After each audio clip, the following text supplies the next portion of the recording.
talking about terrorism, we have the National Coordinator of National Terrorism Center, Major General Laka, has revealed how young girls are used in suicide missions and exploited as sex slaves by terrorist groups.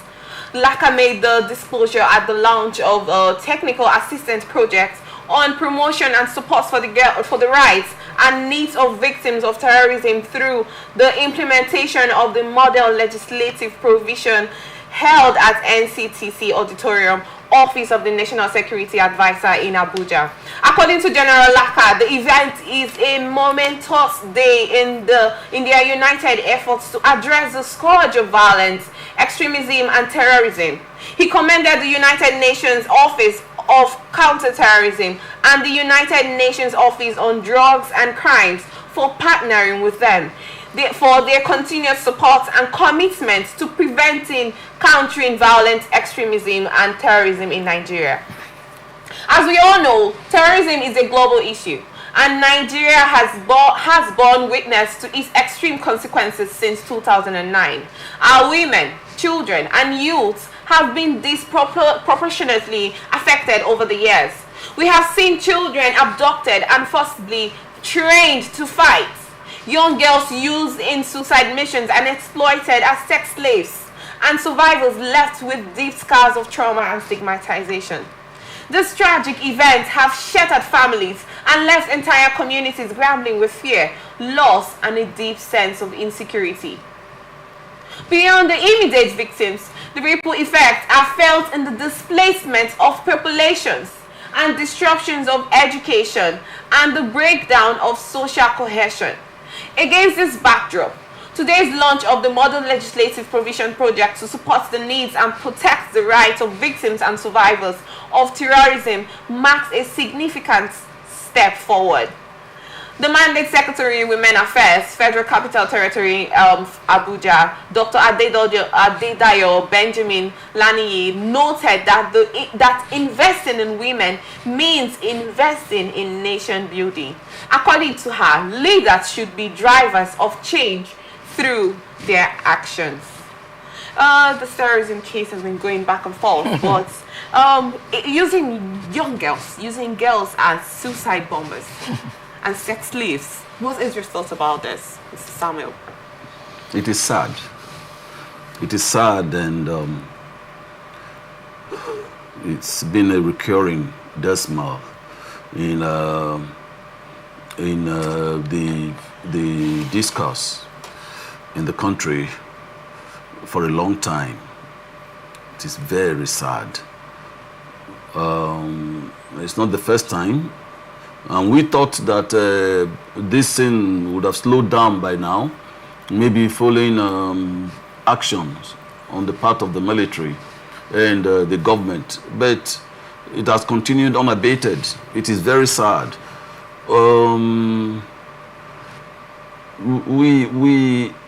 There is another angle that I want us to look at, and that is, we have a military. Like my colleague said, at some point, we were made to understand that Nigeria has the best infantry army in the world.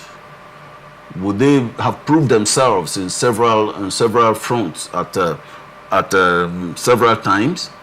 And, you know, to see that we are being embarrassed like this is unfortunate.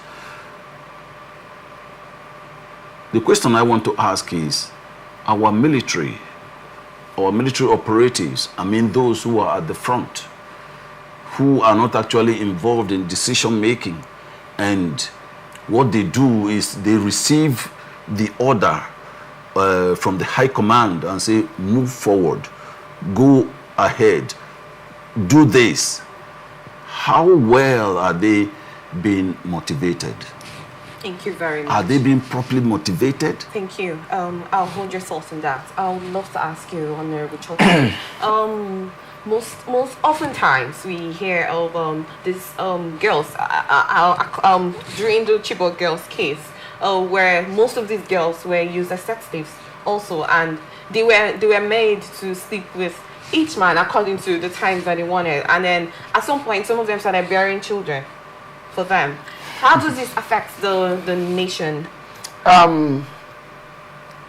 We were talking to somebody said he's the chairman of counter-terrorism. We are talking about terrorism. And somebody say he's in charge of counter-terrorism. What has they done to stop terrorism? You see, the reason why till tomorrow, I said it earlier and I will still say it again. The problem of Nigeria has not been found out. You know, when I was in secondary school, there's something they taught us.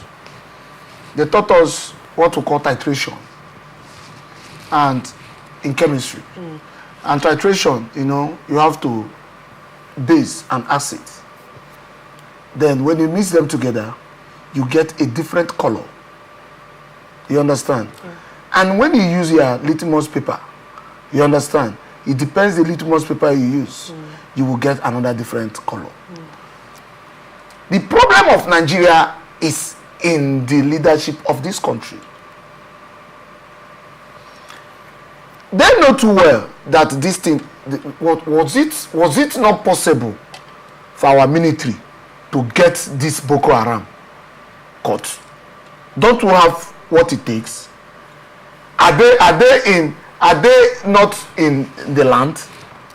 Even in the sea, even if something is in Bermuda Triangle, and Nigeria wants it, if they tell Nigeria now that there is a diamond in Bermuda Triangle, Nigeria will go and look for it. Where are they? They are, you know, when you empower a criminal, you understand, you are also in the other way around, introducing another person to be a criminal. It is simple. If you are a problem child and somebody comes in the community and say, this guy, they worry you, sorry to use that language, and they give you 100 million as a problem child, another person will want to be a problem child, so they will give him 100 million too. Nigeria should make a law to stop all these things. Girl child, boy child, all of them are child. Using a boy child, see, the problem of all these things is Nigeria has not sat down to tackle it. What they are tackling is the issues how billions, trillions will enter into there, how they will buy the whole country and everybody will serve them. That's the only problem they have. And that is the reason why the suffering in Nigeria continues. Until they find out the solution to these issues. Using girl child for sex slave and suicide bombing is something introduced by terrorists. And the solution is to eliminate terrorism. If we don't fight terrorism to the minimum, we'll continue having girl child being used as suicide bombers and girl child being used as sex slave.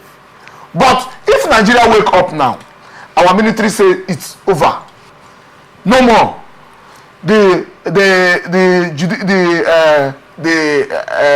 Senate and the National Assembly make a law and say this is the law that any person found as a terrorist, that the person will be killed. And any person dictated as a suicide bomber must take the military to where they fixed the bomb, not killing immediately. And Nigeria knows. See, if they tell you that they don't know where those terrorists are, is a lie. Okay, quickly, Mr. Samuel, I'd love to ask. These young girls that I used as sex slaves.